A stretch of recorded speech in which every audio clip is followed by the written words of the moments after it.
সমাজবিজ্ঞানের পরিধি।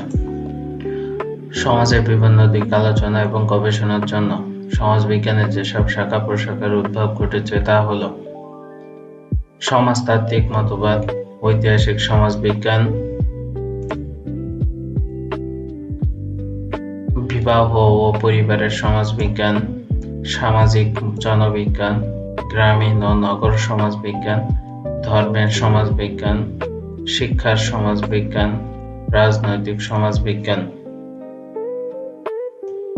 আইনের সমাজবিজ্ঞান, সামাজিক মনোবিজ্ঞান, সাংস্কৃতিক সমাজবিজ্ঞান, সামাজিক পরিসংখ্যান, পরিবেশের সমাজবিজ্ঞান, চিকিৎসা সমাজবিজ্ঞান, শিল্পকলা সমাজবিজ্ঞান, সাহিত্যের সমাজবিজ্ঞান, এছাড়াও অপরাধ সমাজবিজ্ঞান, এবং এগুলো সবই সমাজবিজ্ঞানের পরিধি বা সমাজবিজ্ঞানের আওতাভুক্ত, যেখানে সমাজবিজ্ঞান এই বিষয়গুলো নিয়ে আলোচনা করে।